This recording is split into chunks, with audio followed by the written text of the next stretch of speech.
오늘 말씀은 에베소서 4장 15절 한 절 말씀입니다. 오직 사랑 안에서 참된 것을 하여 범사에 그에게까지 자랄지라. 그는 머리니 곧 그리스도라. 아멘. 안녕하십니까? 박세종 목사입니다. 2023년 8월 9일 수요 말씀 시간입니다. 오늘은 에베소서 4장에 대해서 우리가 함께 살펴보도록 하겠습니다. 이 에베소서 4장은 지난주 3장에 이어서 함께 같은 맥락으로 살펴보게 되겠습니다.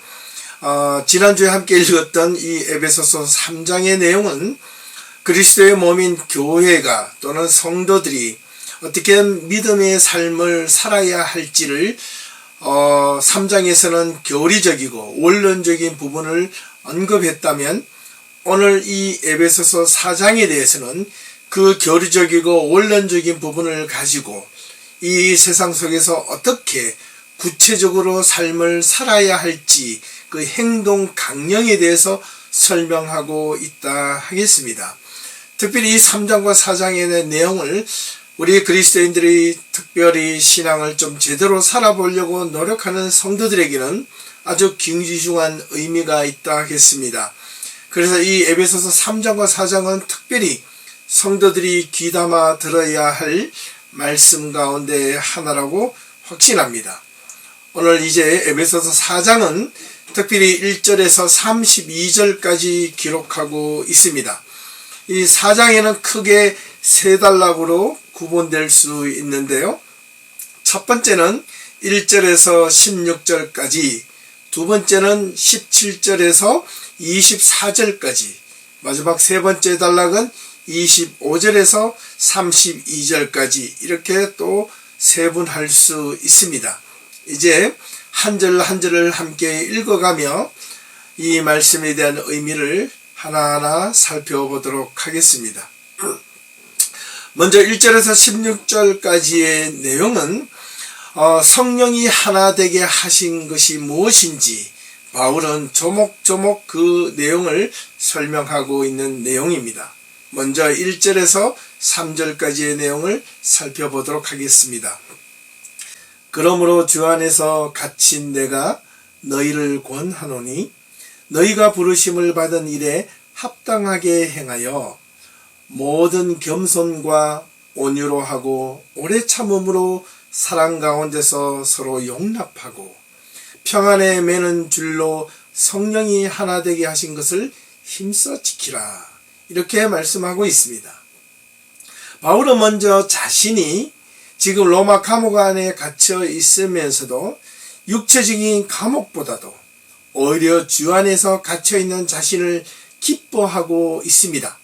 내가 주 안에서 갇힌 바 된 이 사실에 대해서 더 감사하며 강조하고 있다는 말이기도 합니다.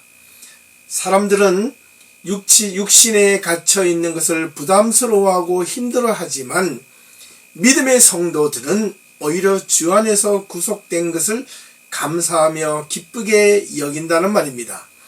주 안에 갇혀 있다는 말은 주님 안에서 역설적으로 보호를 받고 있다는 말과도 같습니다.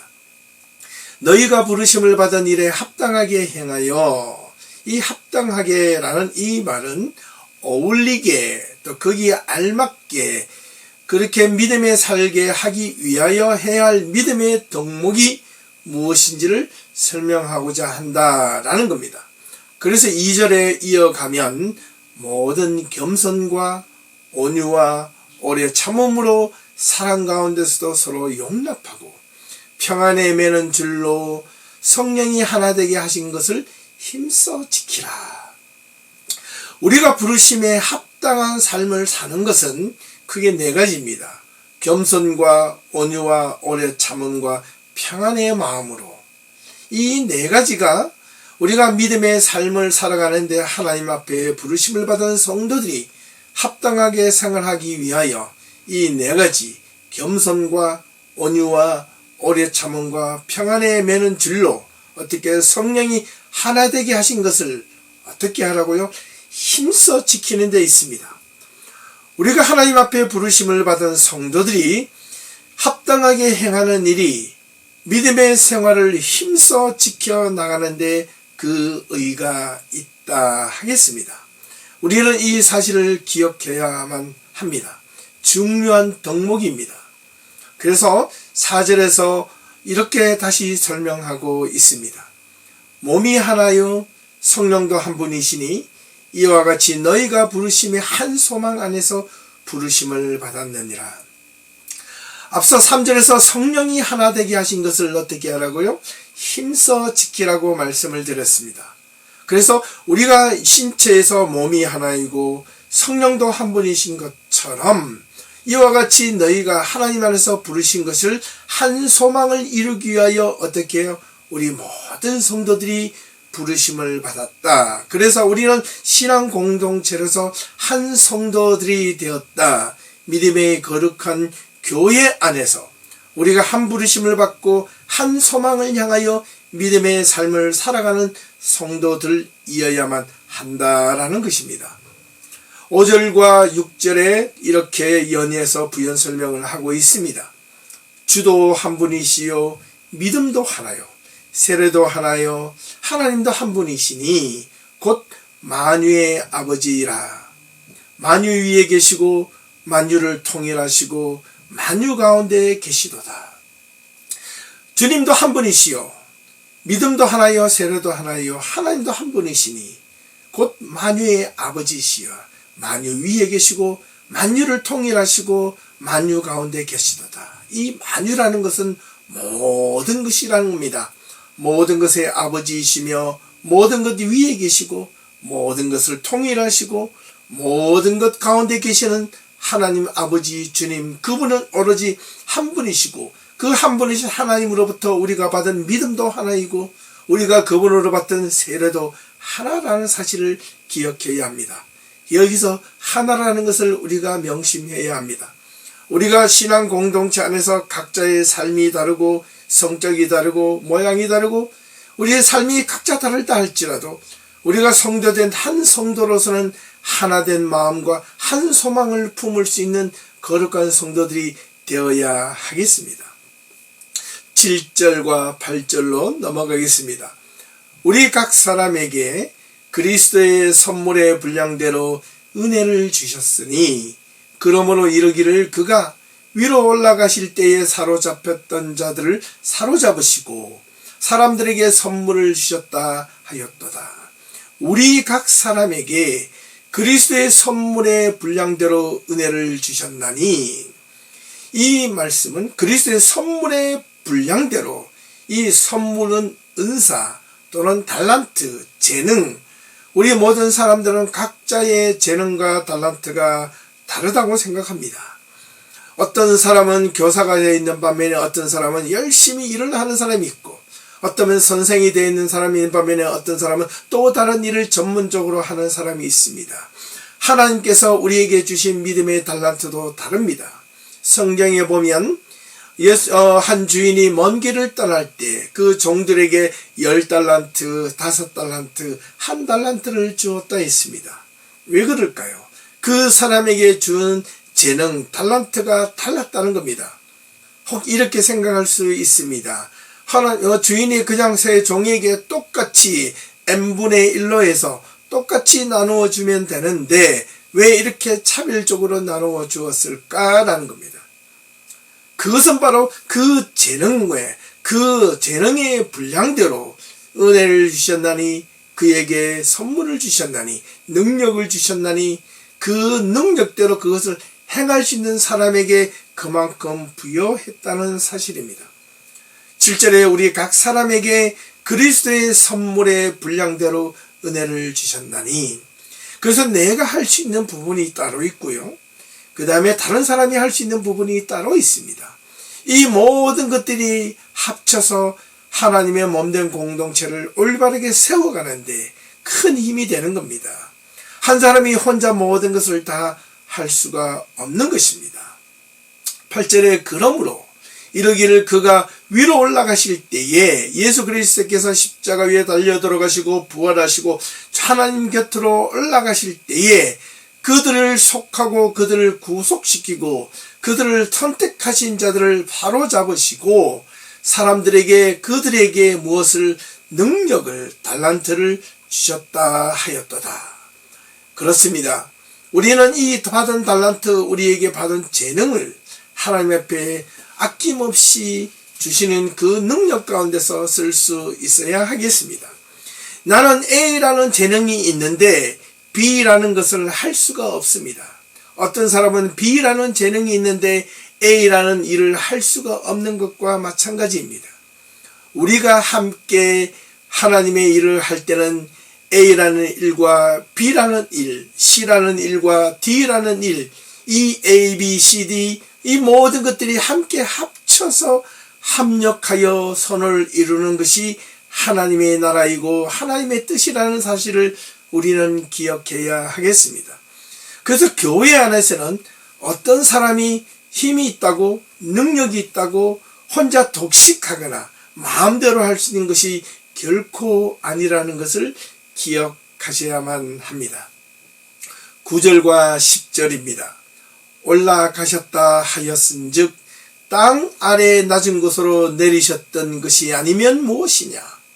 내리셨던 그가 곧 모든 하늘 위에 오르신 자니 이는 만물을 충만하게 하려 하심이라. 하늘로 올라가셨던 이가 그분이 누구냐면 이 땅으로 내려오셨던 분이 아니시더냐.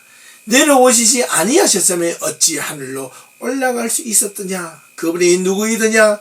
그분이 만물을 충만하시고 모든 것을 가득 채우셔서 하나님이 은혜로 주시기를 원하시는 그분이 누구이시더냐. 바로 예수 그리스도 십자가에 달려 돌아가신 그분이 아니었더냐. 우리는 그분의 십자가의 보혈로 말미암아 우리는 죄사함을 받았고 구원을 받은 자로다. 그로 인하여 우리는 믿음의 성도들이 되었고 하나님의 말씀으로 거듭난 존재가 되었다. 그를 믿느냐? 믿음으로 말미암아 우리는 구원을 얻었다. 이 사실이 저와 여러분들에게 구원의 첫 번째 출발점이 될 수 있기를 간절히 소망합니다. 11절과 12절입니다. 그가 어떤 사람은 사도로, 어떤 사람은 선지자로, 어떤 사람은 복음 전하는 자로, 어떤 사람은 목사와 교사로 삼으셨으니 이는 성도를 온전하게 하며 봉사의 일을 하게 하여 그리스도의 몸을 세우려 하심이라. 우리가 지금 읽고 있는 이 에베소서 4장 1절에서 지금 이 12절까지의 내용을 잘 살펴보면 그 핵심 구절이 바로 하나가 되게 하는 것, 성령이 하나가 되게 하는 것에 대해서 포커스를 맞추고 있습니다. 그런데 하나님께서 우리 모든 성도들에게 각자의 믿음의 분량대로 무엇을 주셨다? 선물, 재능, 달란트를 주셨는데 그 달란트가 어떤 사람은 사도로, 어떤 사람은 선지자로, 복음 전하는 자로, 목사로, 교사로, 기타 모든 각자의 능력과 재능대로 하나님께서 은사를 주셨는데 이렇게 각각 다르게 주신 것은 성도들을 온전하게 하며 서로가 봉사하고 섬기는 일을 하게 하고 이로 말미암아 어떻게 그리스도의 몸이었던 교회를 어떻게 바르게 세우려 함이라. 교회는 앞서 말씀드린 대로 혼자 독식하는 것이 아니라 했습니다.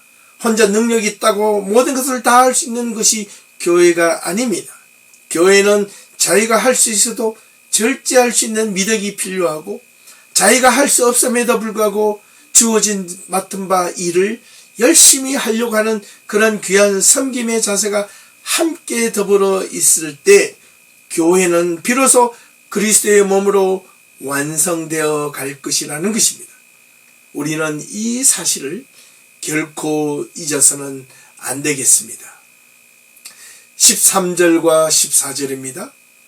우리가 다 하나님의 아들을 믿는 것과 아는 일에 하나가 되어 온전한 사람을 이루어 그리스도의 장성한 분량이 충만한 데까지 이르려니 이는 우리가 이제부터 어린아이가 되지 않기 위하여 사람의 속임수와 간사한 유혹에 빠져 온갖 교훈의 풍조에 밀려 요동하지 않게 하려 함이라.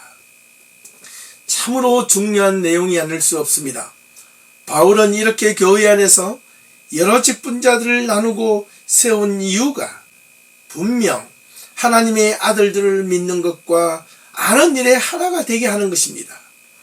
그로 인하여 온전한 사람을 이루고 그리스도의 장성한 분량이 충만한 데까지 그렇게 이르기 함이 위함이라는 사실을 분명히 하고 있다는 사실입니다. 혼자 독식하는 것이 아니라 했습니다. 이 모든 것은 성도들이 서로가 긴밀하게 연결이 되고 서로 협력하고 봉사하고 그리스도의 몸을 세우는데 힘써 하나가 될 때 하나님의 아들을 믿는 것과 아는 일에 어떻게 해요? 하나가 된다는 겁니다. 그로 말미암아 온전한 사람이 이루는 것이고 그게 바로 그리스도의 장성한 믿음의 분량까지 이르게 하는 가장 큰 지름길이라는 사실입니다. 그래서 교회는 협력해야 합니다. 서로 도와야 합니다. 함께 교회를 세워가야 합니다.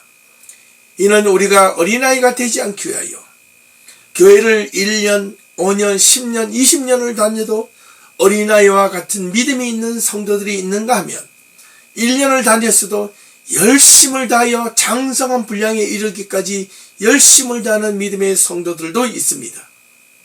왜 그렇습니까? 그것은 하나님의 아들 예수 그리스도를 믿는 것과 아는 일에 열심을 다하고 교회를 위하여 교회를 온전하게 세우기 위하여 그리스도의 자기가 맡은 바 주신 달란트를 열심히 섬기고 봉사할 때 그것이 완성이 된다는 사실입니다. 그렇게 되면 이제부터 어린아이가 되지 않기 위하여 사람의 속임수와 간사한 유혹에 빠져 온갖 교훈의 풍조에 밀려 요동하지 않게 하려 합니다. 어린아이들은 누군가가 말에 귀에 솔깃합니다. 순진하기도 하지만은 어리석기도 합니다. 거짓말을 하면 잘 속습니다. 그 사람의 속임수와 또 간사한 유혹에 빠져 세상의 풍조에 빠져 요동하거나 흔들리는 자가 되지 않기 위하여 우리는 어떻게 그리스도의 장성한 믿음의 분량까지 나아가는데 힘써야 한다는 것을 바울은 힘주어 에베소 교인들에게 설명하고 있을 뿐만 아니라 2000년이 지난 지금 우리들에게도 이 말씀을 여전히 귓가에 맴돌고 있다는 것을 기억하셔야만 하겠습니다. 15절과 16절입니다. 오직 사랑 안에서 참된 것을 하여 범사에 그에게까지 자랄지라. 그는 머리니 곧 그리스도라. 그에게서 온몸이 각 마디를 통하여 도움을 받음으로 연결되고 결합되어 각 지체의 분량대로 역사하여 그 몸을 자라게 하며 사랑 안에서 스스로 세우느니라. 아멘. 오직 사랑 안에서 참된 것을 하여 범사에 그에게까지 자랄지라.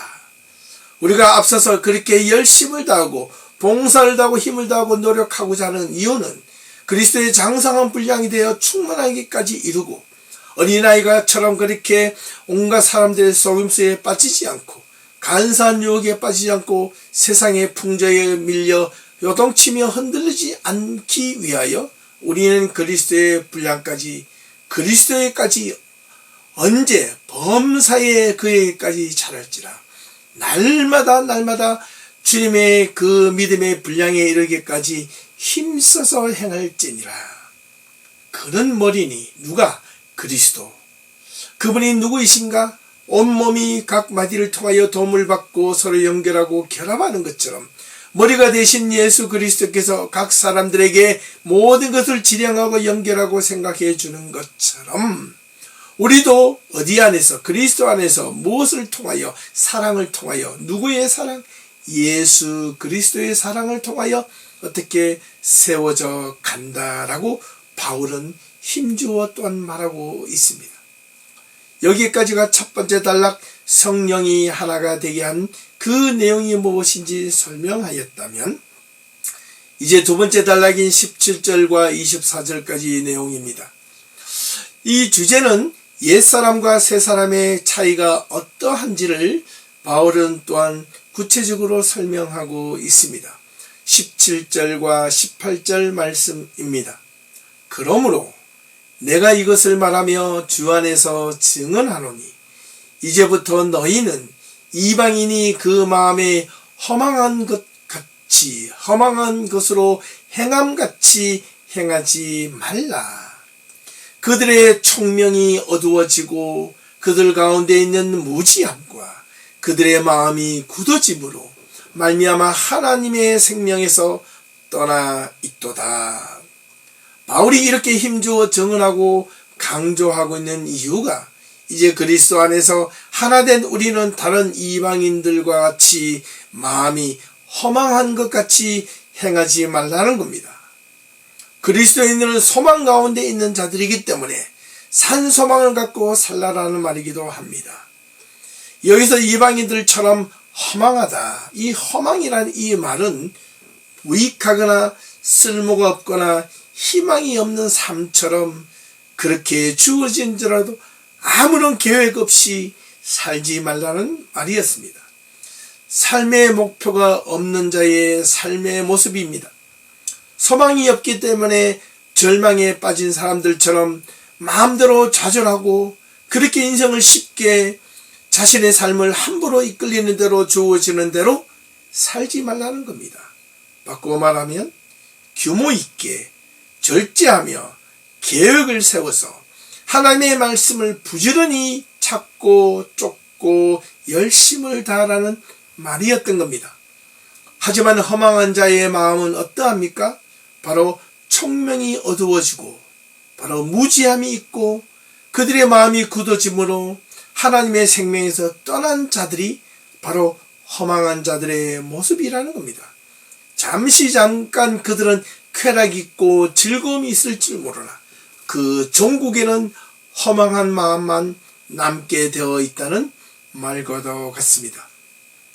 여기에서 총명이 어두워지다라는 말은 깊은 사고나 이해가 없다 또는 부족하다 하지 않는다라는 뜻입니다. 세상을 살아감에 있어서 자신의 존재감에 대하여 너무 쉽게 생각하거나 깊은 사고나 이해 없이 그저 막 살아가는 사람 모습처럼 그렇게 살지 말라는 뜻이었습니다. 깊은 사고가 필요합니다. 신앙이 그저 쉬운 것이라면 우리의 신앙은 오로지 얄팍한 것밖에 되지 않을 것입니다. 사실 신앙은 심오하고 우리가 정말 이해하기 힘든 것입니다.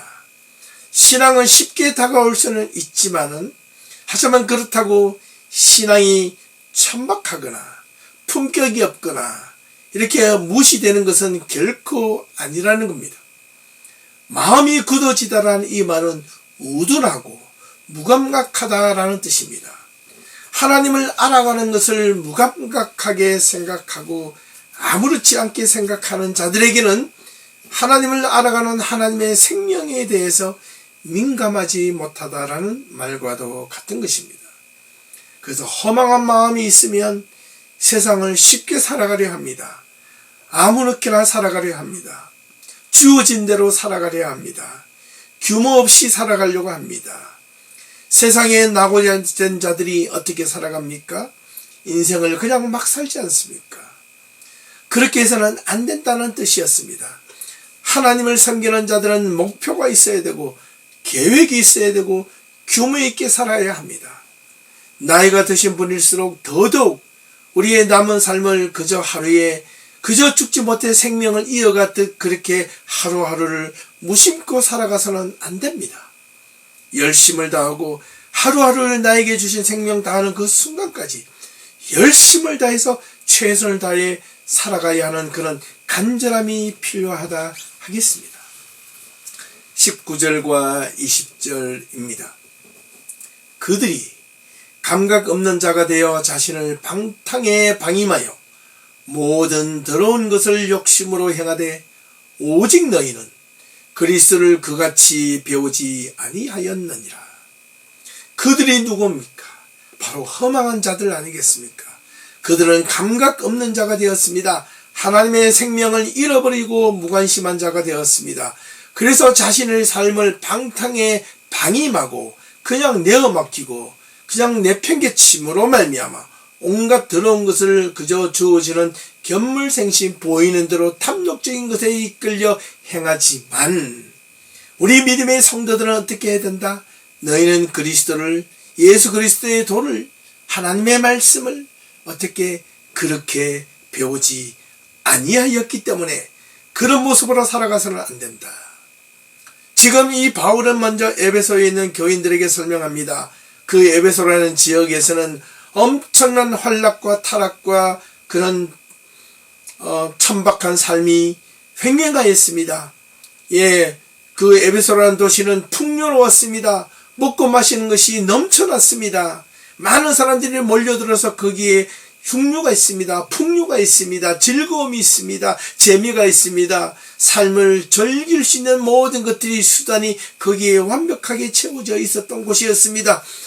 그런데요, 그리스도인들은 세상이 휩쓸려가는 교훈의 풍조대로 그렇게 어떻게 살지 말라는 겁니다. 그것이야말로 하나님을 잊어버리고 하나님을 무감각하게 하고 하나님의 생명을 등한시하는 허망한 자의 삶이 결말로 이어진다는 것입니다. 그러므로 그리스도인들은 삶을 절제하며 믿음의 삶을 살고 하나님의 말씀을 충실하게 살아라. 사실 이 내용은 당시 에베소에 있는 교인들에게는 충격적인 발언과도 같은 것입니다. 나는 세상을 마음껏 즐기고 싶은데 바울은 절제하라는 겁니다. 세상을 마음대로 살고 싶은데 그렇게 살면 안 된다는 것입니다. 누가? 그리스도인이. 그리스도인들은 그렇게 살면 안 된다는 것입니다. 하나님의 말씀으로 살라라는 것입니다. 세상을 의미 없이 살지 말라는 겁니다. 육체의 소욕대로 살지 말라는 겁니다. 어떻게? 하나님의 말씀으로 즐길 수 있고 행복하게 살아갈 수 있는 방법도 있다라는 것입니다. 그 길을 찾아라. 그 길은 어떤 길이다? 넓은 길이 아니다. 좁은 길이다. 그러나 그 안에 참된 행복이 있고 감사가 있고 기쁨이 있고 그 기쁨은 육신의 소욕에 따른 기쁨이 아니다라고 바울은 힘주어 말하고 있는 것입니다. 21절과 24절까지 읽겠습니다. 진리가 예수 안에 있는 것 같이 너희가 참으로 그에게서 듣고 또한 그 안에서 가르침을 받았을진데 너희는 유혹의 욕심을 따라 썩어져가는 구습을 따르는 옛사람을 벗어버리고 어떻게 해요? 오직 너희의 심령이 새롭게 되어 하나님을 따라 의와 진리의 거룩함으로 지으심을 받은 무엇을? 새 사람을 입으라. 바울은 이 에베소 지역에서 행해하던 과거로부터 흥행하던 많이 가지고 물건을 가지고 재산을 가지고 가진 것을 가지고 흥청망청 세상적인 것으로 재미있게 사는 그런 옛 유혹의 욕심을 따라 사거져가는 구습을 벗어버리고 이제는 어떻게 너희는 진리 안에 있는 예수 안에 있는 그리스도인 성도들이 아니냐, 하나님의 말씀으로 가르침을 받았던 그리스도인들이 아니냐. 그러므로 너희들은 어떻게 하라? 너희의 마음 생각을 바꾸어서 무엇으로? 하나님을 따라 의와 진리의 거룩하심을 지은 새 사람으로 거듭나라. 믿음의 삶을 살아라. 하나님의 말씀으로 산다는 것이 세상이 기쁘게 즐겁게 사는 것보다 더 큰 즐거움이 어떤 것이를 경험하라. 그 경험 안에 사는 자들의 삶이 무엇이다? 하나님 안에, 믿음 안에, 말씀 안에 사는 기쁨이다. 그 기쁨을 함께 누릴 수 있기를 소망한다. 바로 이렇게 지금 이야기하고 있는 것입니다. 그래서 이 17절에서부터 24절까지의 이 내용은 바로 옛사람의 모습과 새 사람으로 거듭난 자의 모습이 어떠해야 되는지, 옛사람의 모습은 어떤 모습이었고 새 사람의 모습은 어떤 모습이어야 하는지 비교하며 알려준 내용이라 하겠습니다. 이제 마지막 25절에서 32절까지의 내용입니다. 이 주제는 하나님을 본받는 삶이 생활이 무엇인지 바울이 설명하고 있는 내용입니다. 25절에서 27절까지입니다. 그런즉 네가 새 사람을 입었다면 그런즉 거짓을 버리고 각각 그 이웃과 더불어 참된 것을 말하라. 이는 우리가 서로 지체가 됨이라. 불을 내어도 죄를 짓지 말며 해가 지도록 분을 품지 말고 마귀에게 틈을 주지 말라. 바울은 이 에베소에 있는 교인들에게 이제는 너희들은 옛사람이 아니라 새사람이 되었으니 이제 과거에 그동안에 해왔던 그 모습을, 그런 오래된 옛 구습을 가진 습관들을 벗어버리고 오직 새사람이 되어서 어떻게 믿음의 삶을 살기 위해서 무엇을 해야 된다? 이전에 가졌던 거짓말을 하지 말고 각각 이웃과 더불어 무엇을 하라? 참된 것을 말하라. 더불어 우리가 서로 지체가 되어 있기 때문이기 때문에 서로를 존경하고 서로를 위하라. 그리고 행여 서로가 관계 속에서 마음이 상한 일이 있어도 분을 내지 말며 죄를 짓지 말고 분을 품지 말고 언제까지 해가 지도록 마음에 속상한 것이 있으면 그날은 화해하고 풀어라. 그리고 무엇보다도 어떻게 마귀에게 틈을 주지 말라. 우리는 막 사탄 마귀라고 한다면 너무나도 어떤 제3의 어떤 커다란 그런 어떤 제3의 물체라고 자꾸 생각하기 쉽습니다. 그렇게 보여질 수도 있지만은 이 마귀에게 틈을 주지 말라는 이 말의 뜻을 잘 이해하셔야 합니다. 이 마귀라는 말은 헬라어로 디아블로스라는 말입니다. 이 디아블로스라는 이 원래의 뜻은 중상모략하는 자, 이간질하는 자, 시기하는 자, 질투하는 자라는 뜻입니다. 서로의 사이를 갈라놓기 위해 합당한 자라는 뜻입니다. 그렇다면 이 무슨 뜻입니까? 서로의 관계 속에서 내가 질투하여 서로에게 중상모략을 하는 자들이 그런 허점을 보이게 만들지 말라는 겁니다. 어떻게 보면 마귀가 어떤 보이지 않는 그런 제3의 실체가 아니라 우리가 다른 사람들의 관계에 있어서 시기 질투하면 우리가 디아블로스가 될 수 있는 것입니다. 우리가 중상모략하고 내가 내 입지를 세우기 위해 상대방을 이간질하는 그런 모습들이 있다면 내가 디아블로스가 될 수 있다는 것을 기억해야만 하겠습니다. 여기서 한 가지 더 마귀와 다른 뜻이 있다면 사탄이란 말을 여러분 아실 것입니다.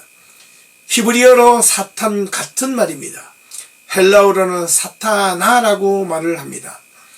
원래 히브리에서 썼던 사탄이라는 뜻입니다. 이 사탄의 뜻은 모든 대적의 두목입니다. 어떻게 보면 선을 행하는 자들에게 반대로 행하는 대적자라는 뜻입니다. 오늘날 것처럼 어떤 자들입니까? 대적의 두목이니까 갑질하는 자입니다. 내가 가지고 있는 힘을 가지고 다른 사람들에게, 이웃들에게 갑질하는 자들이 바로 누구냐? 사탄이라는 겁니다. 못된 짓을 하는 자입니다. 자기가 힘을 가지고 선한 자들을 괴롭히는 겁니다. 오늘날 이 사탄이 누구입니까? 정치적으로, 경제적으로, 사회적으로, 또한 작게는 이 교회 안에서, 가정 안에서 힘 있는 자들이 그 힘을 가지고 군림하려고 하고 그것을 가지고 사람들을 지배하려고 하는 그 자체가 바로 사탄의 모습이라는 것을 기억하셔야만 하겠습니다. 28절에서 29절 말씀입니다.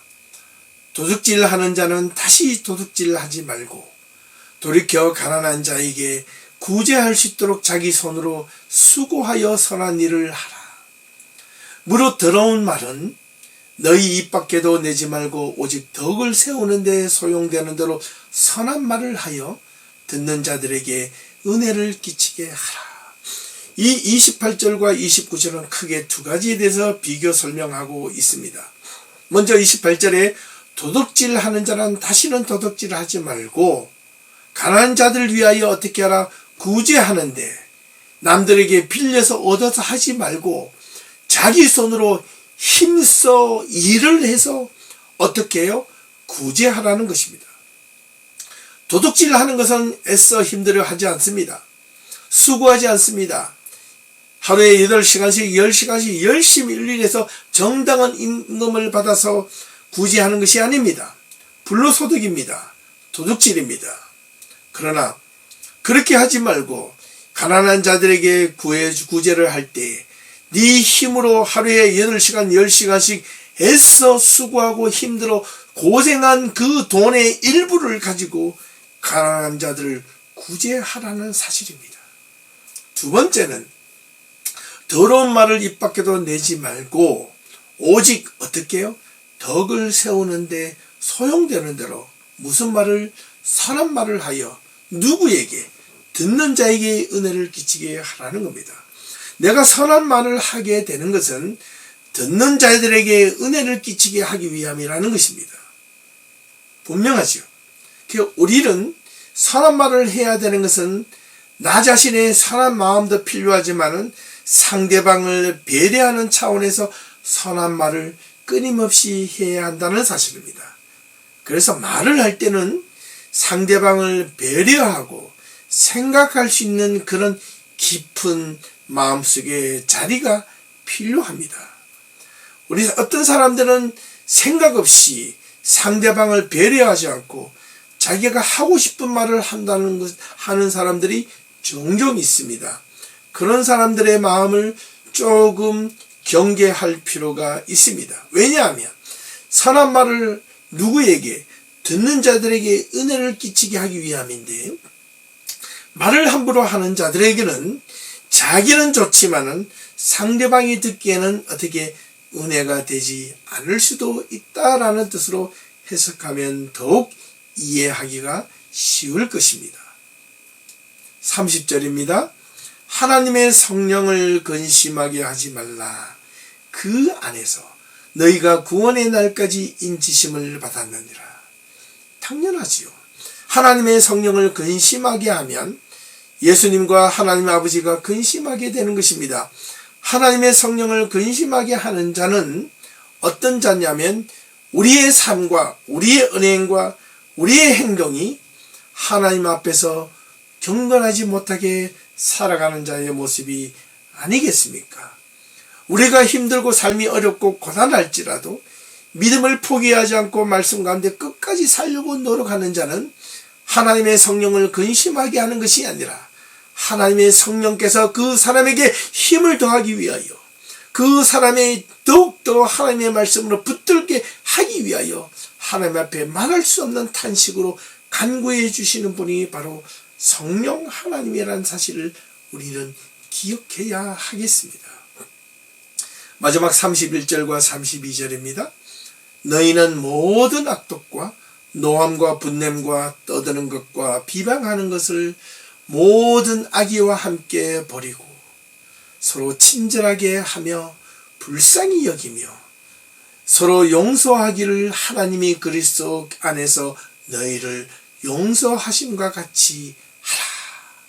이렇게 하여 에베소 4장이 마쳐집니다. 그러므로 너희는 모든 악독한 것과 노함과 분냄과 떠드는 것과 비방하는 모든 것들을, 이 모든 것이 무엇이래요? 악한 의도래요. 그 악한 모든 의도를 어떻게 버리고 내팽개치고 벗어버리고 이제는 서로 하나님 앞에서 관용과 온유와 용납함으로 서로를 긍휼히 여기며 서로 용서하기를 하나님께서 그리스도 안에서 우리를 용서하신 것 같이 너희도 그렇게 용납하고 용서하며 살라. 바울의 간절한 간구입니다. 부탁입니다.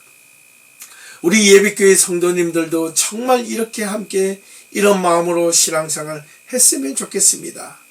우리 안에 가득한 분노에 가득 찬, 삶이 힘들고 어려워서 세상을 향하여 분노에 가득 찬 모습도 교회 안에 들어갔을 때 그것이 다 녹아져지고, 우리가 우리 안에서 가득 차 있는 삶의 힘겨운 것들이 교회 안에서 용기를 얻고 삶의 힘을 얻고 그 힘으로 말미암아 다시 한 번 더 세상을 향해 살아갈 용기가 얻을 수 있는 그런 믿음의 공동체가 우리 예배교회가 되었으면 좋겠습니다. 그렇게 하기 위해서는 성도들 간에 서로 친절하고 관용이 있고 용납이 있고 사랑이 있고 믿음이 있고 소망이 있어야 합니다. 서로를 긍휼히 여길 줄 알아야 합니다. 서로를 관용하고 용서하기를 그저 그리스도께서 안에서 하나님이 우리를 그리스도 안에서 용납한 것 같이, 우리를 용서해 주신 것 같이 그렇게 용서해 줄 수 있는 마음을 길러야 한다고 바울은 이야기하고 있습니다. 우리 예배교회도 정말 이렇게 살았으면 좋겠습니다. 이렇게 이제 에베소서 4장을 마치게 되었습니다. 사랑하는 예배 성도 여러분, 오늘 이 에베소서 4장의 말씀을 듣고 어떤 것을 깨달으셨나요? 이 에베소서 4장의 내용은 바울이 에베소 교인들에게 어떻게 신앙 안에서 구체적인 믿음의 삶을 살아갈 것인지를 설명하고 있지만 2000년이 지난 지금 우리들의 신앙 가운데서도 여전히 이러한 점들이 우리와 함께 분명하게 말씀하고 우리도 이 말씀을 배우고 익히고 그것을 들어야 할 필요성이 있다고 확신합니다. 신앙의 기본적인 방향과 목표는 변함이 없기 때문에 그렇습니다. 신앙은 구체적이어야 합니다. 믿음 안에서 살아간다는 것이 무엇을 뜻하는 것인지 바르게 알고 그 사실을 믿음으로 어떻게 우리가 올바르게 적용하며 살아야 할지를 알려주는 신앙의 기본 핵심적인 내용이 바로 이 에베소서 4장이라 하겠습니다. 이 에베소서 4장에 있는 말씀을 조목조목 다시 한 번 더 말씀을 묵상하며 여러분들 조용히 말씀을 읽으며 음미하며 생각해 볼 수 있기를 소망합니다. 이 말씀만이라도 우리 교회 안에서 성들 간에 서로 진실되게 적용되며 살아갈 수 있는 복된 예배 성도들이 될 수 있기를 간절히 소망하며 오늘 말씀을 마치도록 하겠습니다. 끝까지 시청해 주셔서 감사하고 다음 주에 에베소서 5장으로 여러분들에게 함께 만나도록 하겠습니다. 감사합니다. 수고하셨습니다.